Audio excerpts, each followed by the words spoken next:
our PJs, our bedrooms, or basements, or wherever we did our Zooms, but this is nice too. We did the last two CENTCOM conferences on Zoom, and I'll tell you who's happy we're not doing this virtually this year. That's the events team. Let's just say the opportunities for technological nightmares were endless these past 2 years, but somehow we managed. My name is Bilal Saab. I'm a senior fellow and the director of the Defense and Security Program right here at MEI, and I guess I am the convener of this conference. If you don't like the substance or the format of the conference, you can blame me.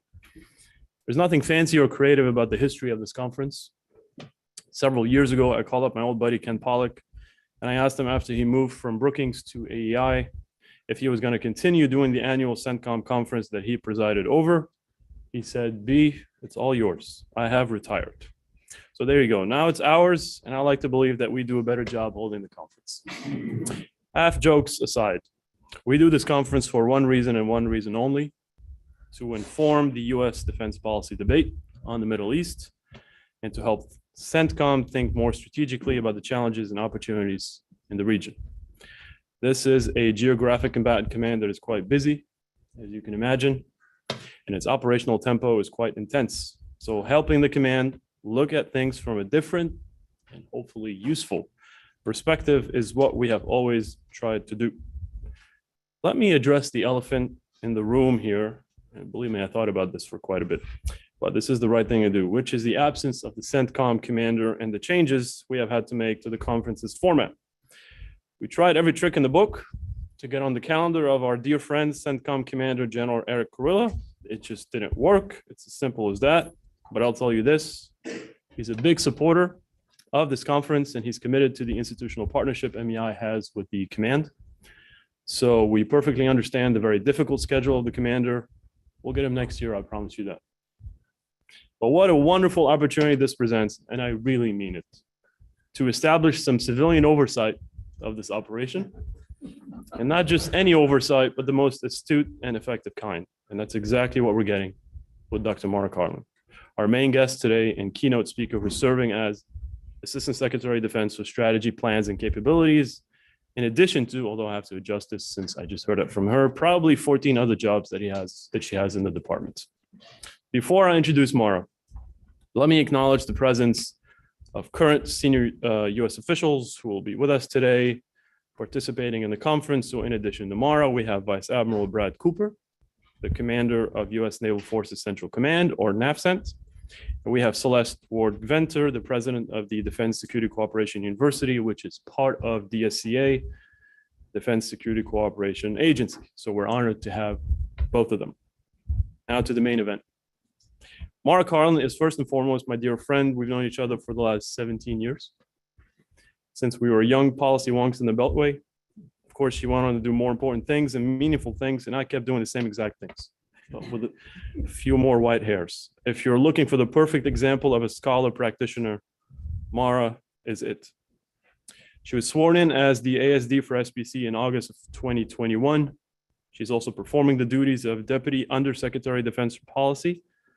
She's responsible for advising the Secretary of Defense and other senior defense leaders on national security and defense strategy, the forces, contingency plans, and associated posture necessary to implement the NDS, emerging capabilities, and security cooperation plans and policies. She has had a long and distinguished career in the Department of Defense and the think tank community in Washington. She's received the Secretary of Defense Meritorious Civilian Service Award. And I'm going to say this, even though it's not in your bio, she is the author of 2 books on defense policy and military history.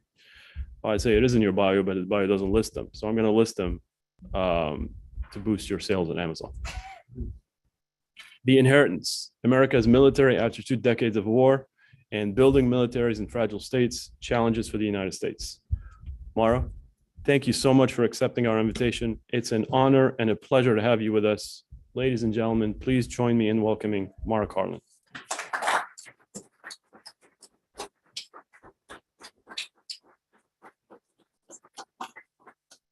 Thank you. All right. Good morning. It is such a treat to be here. Thank you for that much too kind introduction, Bilal. Wow, 17 years is a very long time. My gosh. And it's such a treat to be at the Middle East Institute. I know so many of us have been in and out of here for decades. Some of us have like long tortured memories of evening language classes here. So it's a treat to get to be here, and with such a distinguished group. I think you all have pulled together a tremendous conference. So look, I thought in kind of kicking off this conversation, I would really talk about how the Department of Defense views the Middle East region from a strategic perspective, namely through the lens of our 2022 National Defense Strategy. So as I suspect you all know, last year we released the National Defense Strategy for the first time in an integrated way. So we also released the Nuclear Posture Review and the Missile Defense Review simultaneously. And we delivered the strategic reviews to Congress simultaneously with the budget request. And we did that to make sure there was a really clear link between strategy and resources. That has carried over into the budget request that you saw us put out about 6 weeks or 2 months or so ago. And with support from Congress, you will find that this will be the most strategy-aligned budget in recent history. So if you have read this National Defense Strategy, you see that the central premise is pretty clear. And it's about the urgent need to sustain and strengthen deterrence with the People's Republic of China as the pacing challenge. And that's because the PRC is the only country with the intent and increasingly the capability to systematically challenge the United States across the board, militarily, economically, diplomatically, and technologically. The National Defense Strategy also describes Russia as an acute threat, one that is both immediate and sharp. Russia's illegal and brutal war of choice against Ukraine is a profound manifestation of that. And then the National Defense Strategy emphasizes the need to be vigilant against a range of persistent threats. These include Iran, North Korea, violent extremist organizations, and also highlights that we've got some transboundary challenges that we have to be vigilant against as well, like pandemics or climate change. So the National Defense Strategy is pretty clear in how it prioritizes these challenges, where we're going to accept risk, and how we are going to mitigate these risks. And as we implement this strategy, we must grapple with these trade-offs around the world, including in the Middle East.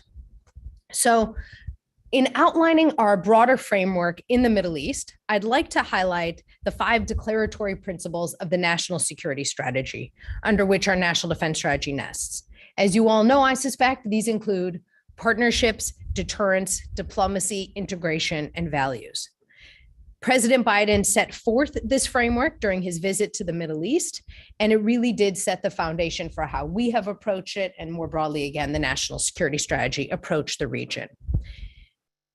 The NDS is very clear that the United States will remain engaged in the Middle East.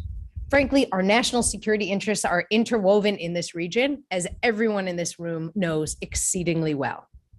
As my boss, Secretary Austin, outlined, ultimately, our mission is to support diplomacy and deter conflict and defend the United States and our vital interests. And if we're forced to turn back aggression, we will win, and we will win decisively. All of this involves constantly evaluating and updating our global posture. But let's be clear, America's commitment to security in the Middle East is strong and sure. Of course, the National Defense Strategy also demands that our engagement and our posture must be effective and sustainable over the long term. Effective deterrence does not require the basing of hundreds of thousands of troops in static formations. Indeed, that would be ineffective deterrence. Our strength comes from our leverage of our ability to leverage partnerships, coalitions, and in our agility. I want to underscore that point, in our agility, our ability to flow our forces to where they are needed swiftly and effectively. So a key focus area of that National Defense Strategy is integrated deterrence. And while that's part of our global approach, I would suggest it actually has special resonance and relevance for the Middle East. When Secretary Austin spoke at the Manama Dialogue, he said the following, because, and in quoting him, I just want to emphasize again, this is a constant in our approach. He talked about how our collective security benefits from an integrated coalition of partners, synchronizing actions across political, economic, and security sectors, all within the framework of a rules-based international order. So you're hearing words like agility and integration, and I would really call your attention to those. So in the defense space, multilateral security cooperation, interoperability among our partner militaries, and integration of defensive capabilities are more necessary than ever in order to deter adversaries, to contribute to regional stability, and to support the United States as we maintain our enduring commitment to the region. We're doing this by emphasizing partnerships, by leveraging innovation, which I think you're going to hear a good deal about later today, and our exercises to advance interoperability, and by having frank discussions with our partners about the need to protect our decades-long mutual investments from strategic competitors. So to be clear, this is a paradigm shift in our approach to the region, one that is de-emphasizing unrealistic aims of transformation that were often pursued through unilateral military means.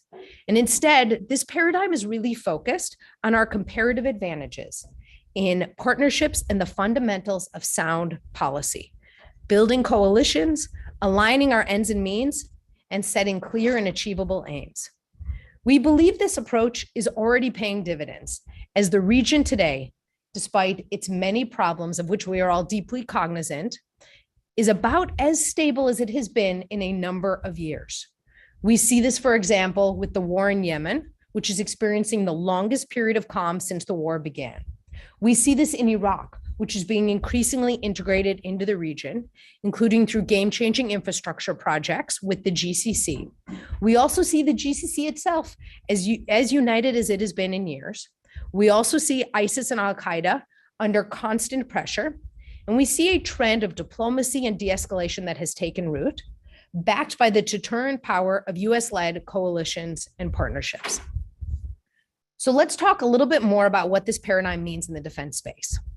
It requires advancing our bilateral relationships in the Middle East, but collectively taking steps toward integrating our bilateral security relationships into a multilateral approach.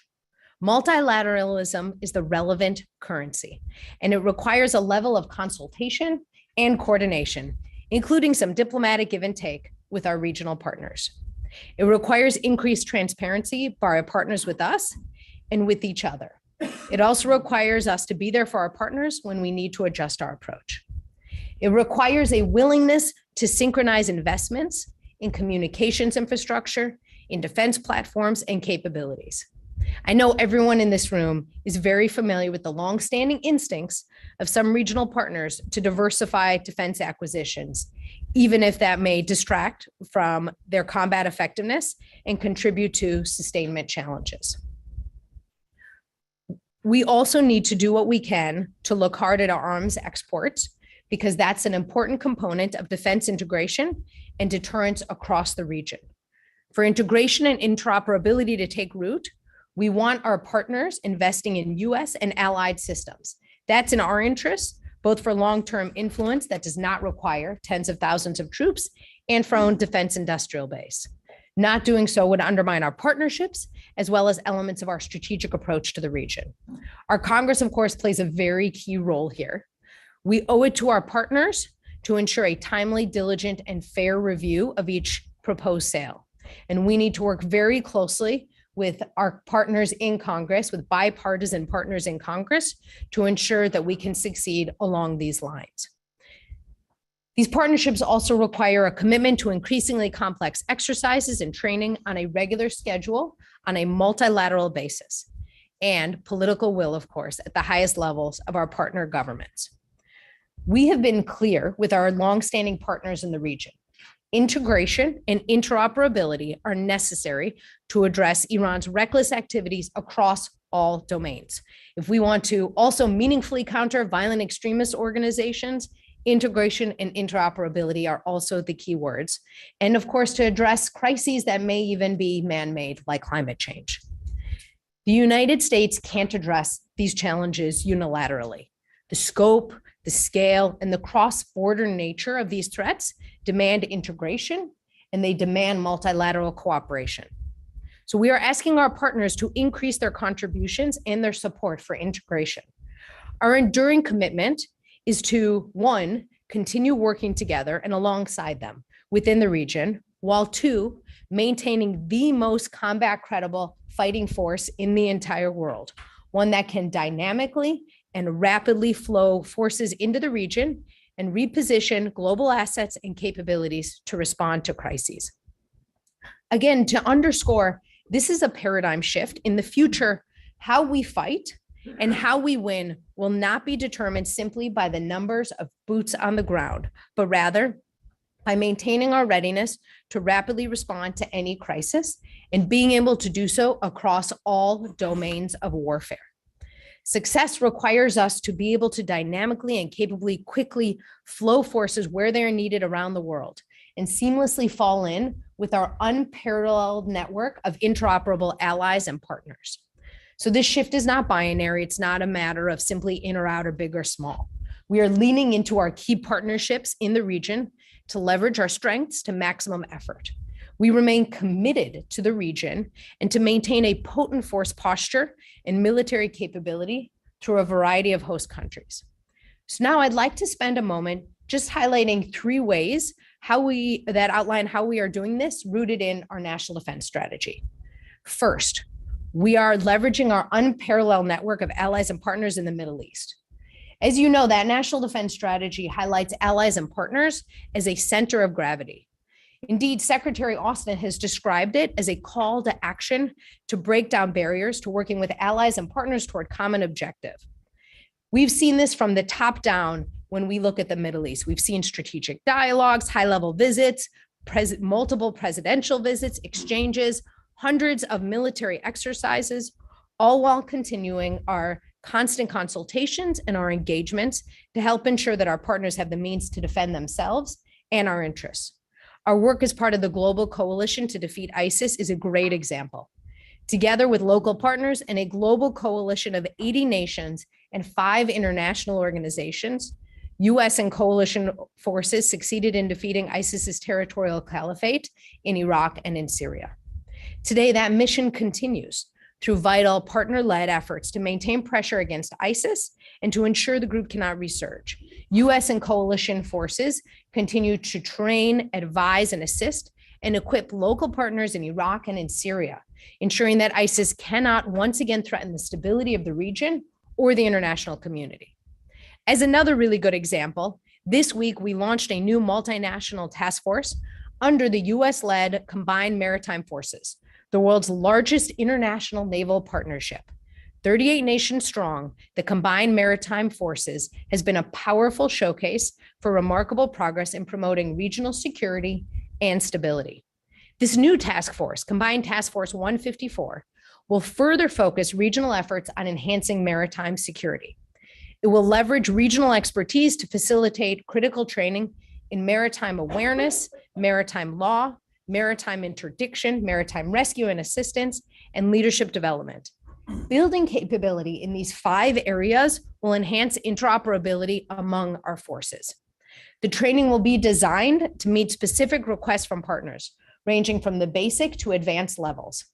Combined Task Force 154 will not only create training opportunities for the United States and our allies and partners across the Middle East, but it will also enable new nations to participate.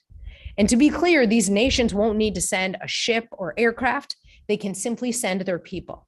This means building more partnerships and stronger relationships, which are essential to regional defense cooperation and integration. We are indeed at our best when we train, operate, and work closely together with our allies and partners in the Middle East. I would emphasize, of course, that our cooperation with our Middle East partners even extends beyond the immediate region. This is evidenced by our Middle East partners' solidarity with Ukraine, a cause that has garnered widespread international support. In stark contrast, I would note, to Russia's isolation. Every US partner in the Middle East voted in favor of the UN General Assembly resolution on the 1-year anniversary of Russia's invasion of Ukraine. And we continue to encourage our partners in the Middle East to stand on the right side of history against Russia's unprovoked and unjust invasion. We are, and we have been for the last year, asking all of our partners across the world to do what they can to support Ukraine. In February, Saudi Arabia's foreign minister and senior Saudi humanitarian and energy officials traveled to Ukraine for meetings with President Zelensky and Ukrainian officials, and they formalized agreements for $400 million of generators and energy support.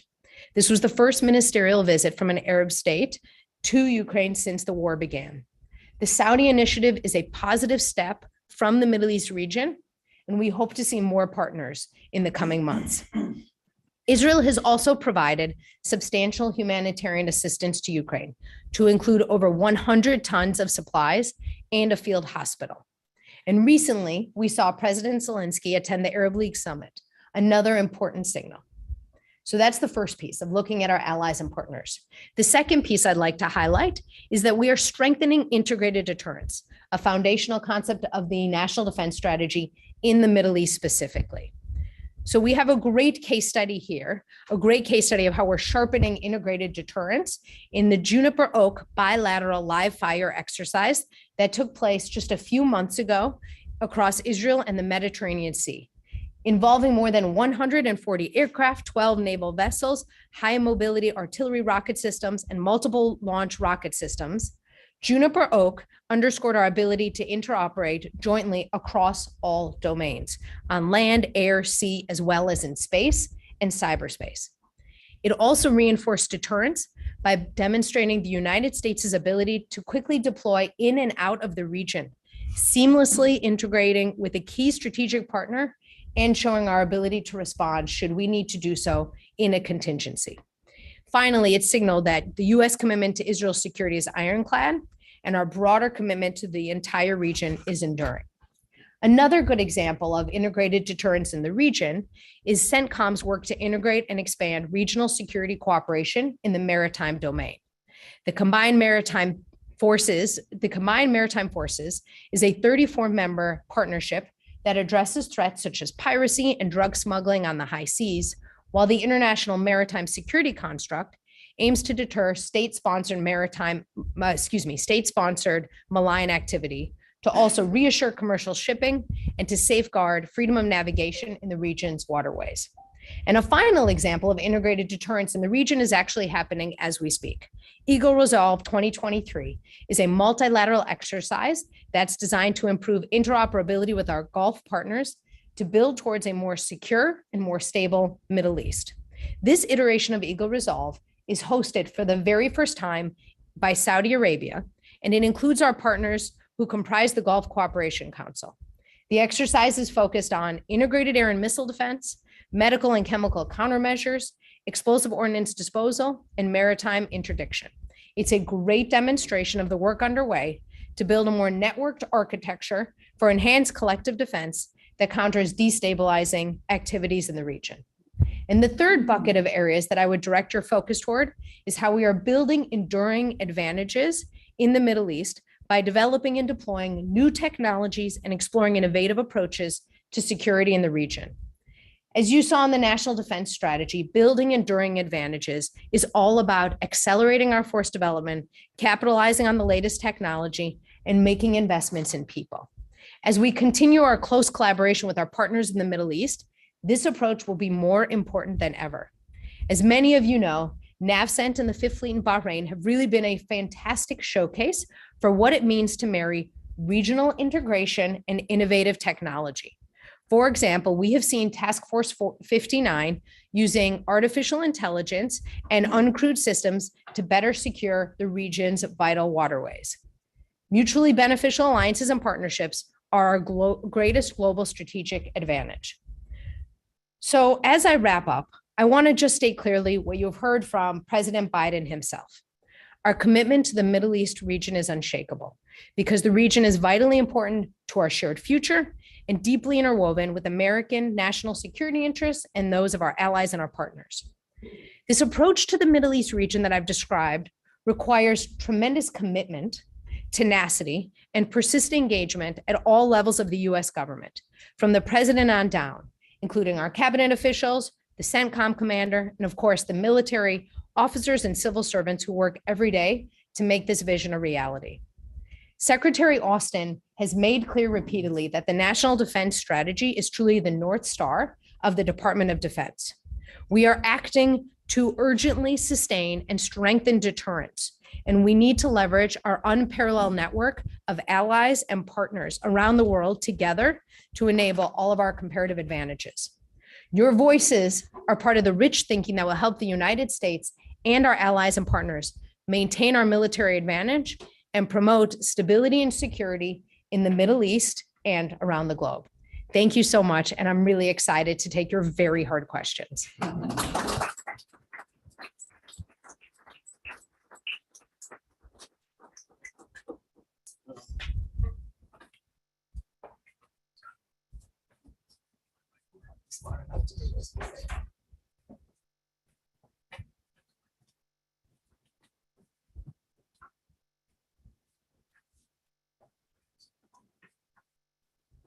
Perfect. Do you want which side? All right.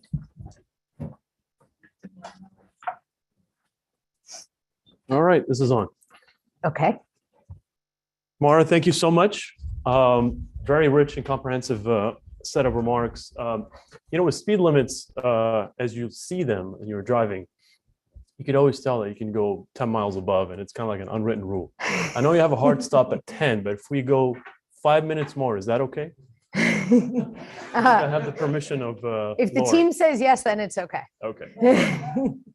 You think we can't sum up all the hard questions on the Middle East in less time? We'll do our best. Yeah. So let's just start with some basics. Extremely intimidating group. You have oversight responsibilities over strategy, plans, and capabilities, and you have relationships with all the geographic and functional combatant commands. And obviously for this room, we're most concerned with CENTCOM. Just describe to us briefly what your relationship is with CENTCOM, how your oversight responsibilities affects its mission.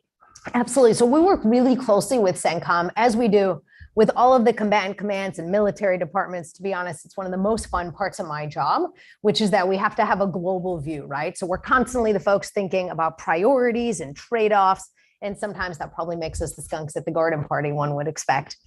The way in which we work with CENTCOM is actually, there's a panoply of ways. So the National Defense Strategy, of course, is a key part of my portfolio. And I've just spent a good chunk of time telling you a little bit about how the Middle East is relevant there. Security cooperation is as well. And of course, we do a lot of security cooperation with our partners in the Middle East, some of it in particularly innovative ways.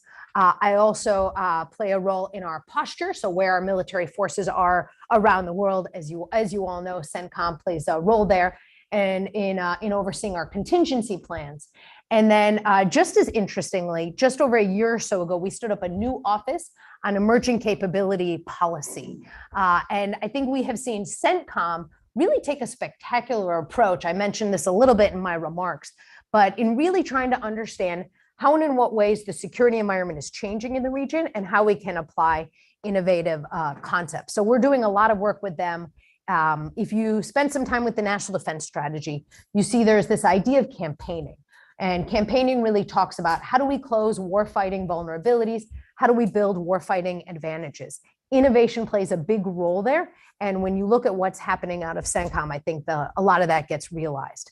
Probably the best way to sum this up is we are trying to figure out why and for what reason are we trying to affect change, and how successful are we in doing that? And our CENTCOM partners are crucial to that.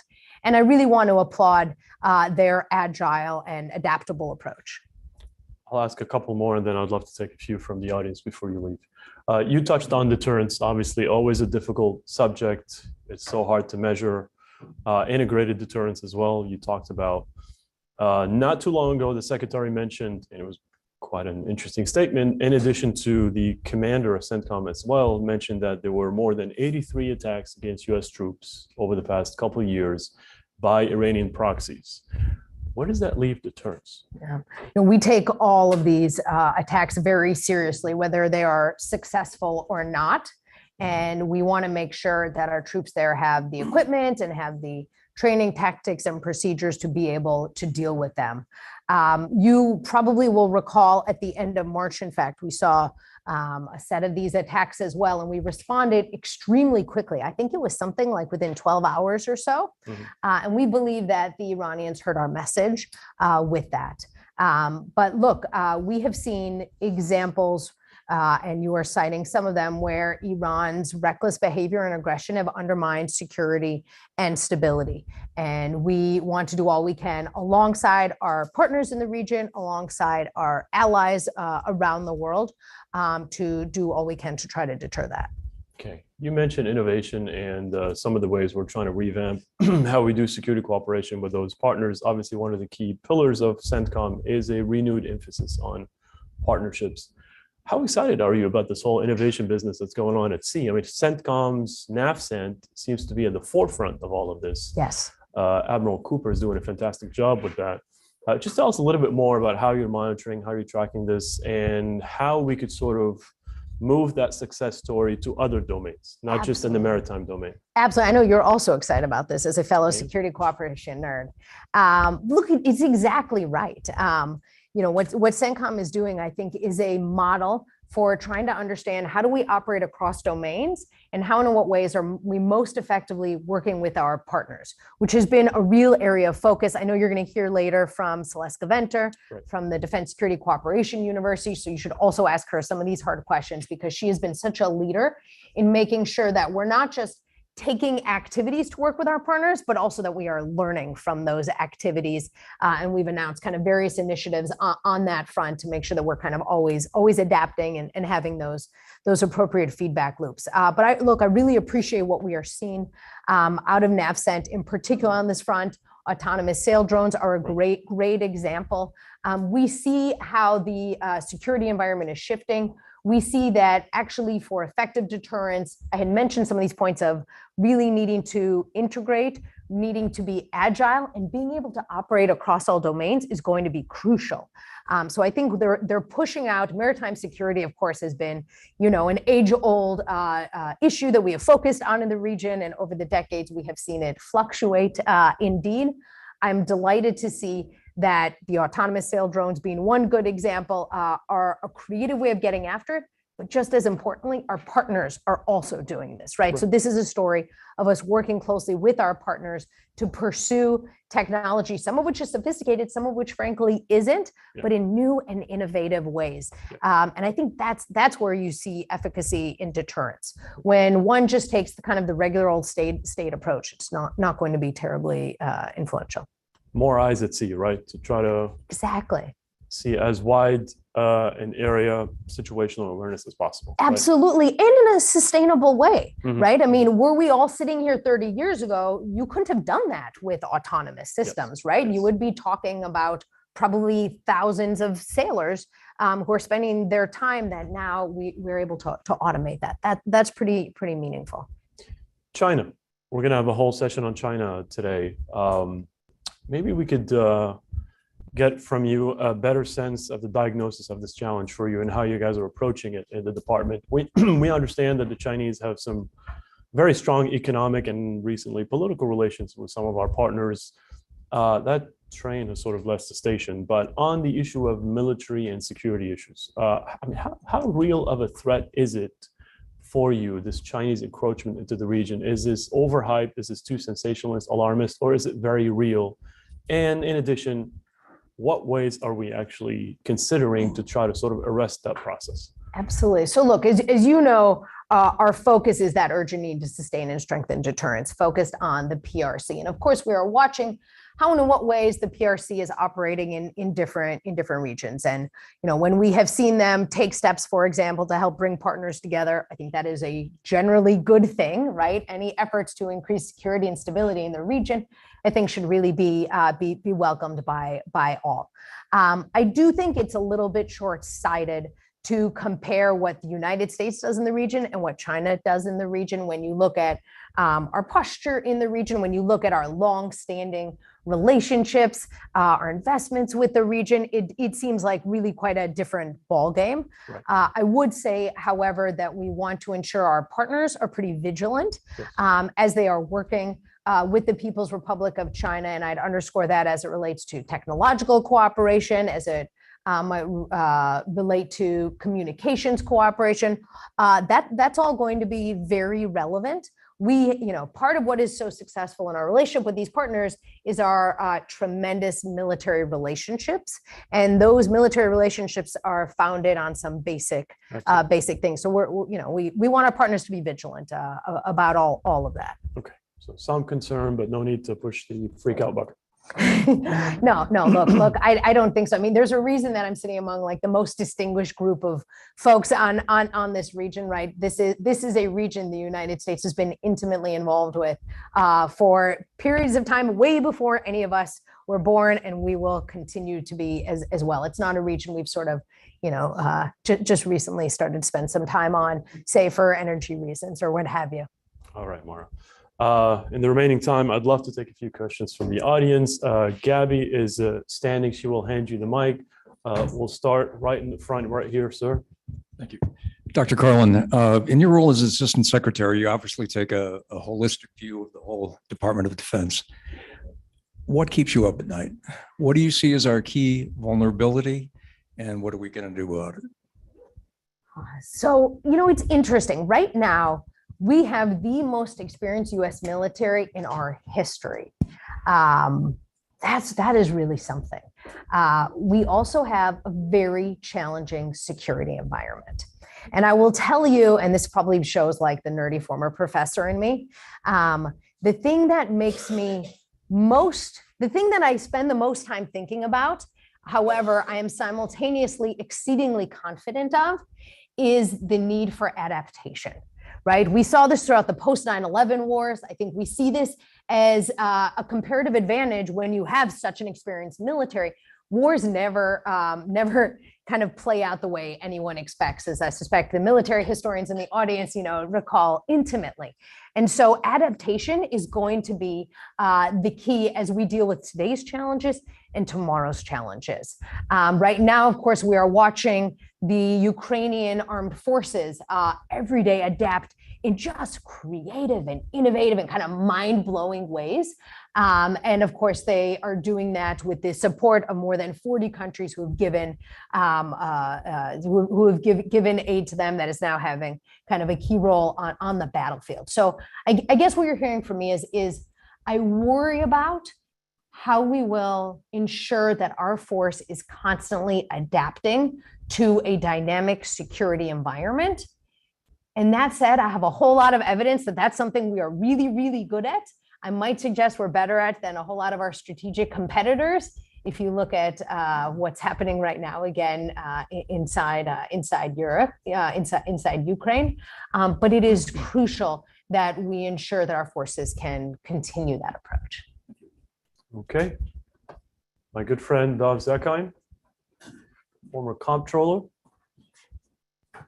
And my good friend, Mara Karlin. Mara, you haven't talked too much about Syria. And I was wondering, with Syria back in the Arab League, does that make a difference to anything you're thinking about in terms of Iran, in terms of the region, in terms of Russia? So we have all watched the dynamics in the region go through their ups and their downs. In fact, before we started, Charles Lister, I don't know where he is. So right here, we were talking about kind of the last time we saw each other and focused on Syria a few years ago and what has changed then. So you are absolutely right that the political dynamics there have shifted. I will just tell you from a Department of Defense perspective, our force presence there is focused on ISIS and ensuring that we are not all living in what so many of us lived through in 2014, when ISIS was able to run all over Iraq and Syria. And so we are trying to maintain that laser-eyed focus. But we also recognize that our partners in the region, who I do believe would like to maintain that as well, have taken a different approach to the Assad regime. And our colleagues at the State Department work really hard on the diplomatic front, so I'd probably defer to them on how best to deal with that. Make sure I don't get in trouble and take questions from the board. Anybody from the board? Robert? No? Okay, then we'll go to the president. Your boss is probably a good call. Mara, thanks for being here and for your wonderful comments. My question: when you look a little bit long term, both globally but in the Middle East, India is a major power close to the Middle East. It used to have a lot of influence historically in the region. As you try to deter China or sort of manage that relationship in the Middle East in particular, is there a role for India? How does that factor into your thinking? It's a really intriguing point. We have watched, obviously, India's role in the Indo-Pacific evolve, and I think you're spot on, Paul, to highlight that its global role is as well. Having first worked on India 20 years ago, I suspect actually it was probably when Dove was our comptroller. This has been a relationship that the then Bush administration said it is a strategic relationship that needs to be transformed. And we have watched every administration since really double down and invest in that. And I can tell you from a Defense Department perspective, that is 100% what we're trying to do, including, I would note, kind of gearing back to a previous question on emerging capabilities policy. And that may be an area in particular where India has a useful role to play in the Middle East. And so I would look at it again from a defense perspective is how and in what ways India's military can partner with folks across the region to take an innovative, technologically creative approach to dealing with security threats. Okay, I think if we can squeeze 2 or 3 more before Lauren starts an insurgency. My good friend Karen House. Thank you very much. And thank you for a very interesting presentation. I just want to ask something you said, and I think people in this room take for granted the Middle East matters. We've been involved there multi-decades, et cetera, but many of the leaders out there don't trust us anymore. And many Americans don't think the Middle East matters either. Roughly 50% of Americans, Democrats, Republicans, and independents either see Saudi Arabia as an enemy or an unfriendly country. Do you all ever give any thought to trying to educate the American public? I mean, it's wonderful to talk to people in this room, but we don't represent the public, I don't think, hopefully we know more than the average American about the importance of it. Do you ever give any thought to trying to explain why that region does matter to us? Could you hold that thought for a second so I can take 2 more? Yeah, absolutely. Okay, John. Hi, John Hanna. Thank you for doing this. It was great. Just to piggyback on Karen's question, but to focus it on the Gulf leaders. And while you talk, quite assertively about our continuing commitment, engagement, and concern about the safety and security of the Middle East, there's a real crisis of confidence in the region itself. Whole variety of reasons preceded the Biden administration. I wonder, in terms of your thinking about the Middle East, can you say that the safety and security of the Gulf states is a vital interest of the United States? One, that if they were threatened by outside attack, the United States is prepared to use military force if necessary to respond to that? One last one. Mark Kimmett will use kinetic tactics if I don't take his question. Yeah, well, first of all, Mara, we're extraordinarily proud of what you've accomplished over the last 17 years when you started out as a desk officer, now an assistant secretary. This really kind of goes to Karen and John's question. In many ways, we've got a Popeye syndrome inside the Middle East, all muscles in the arm and kind of weak in the other areas.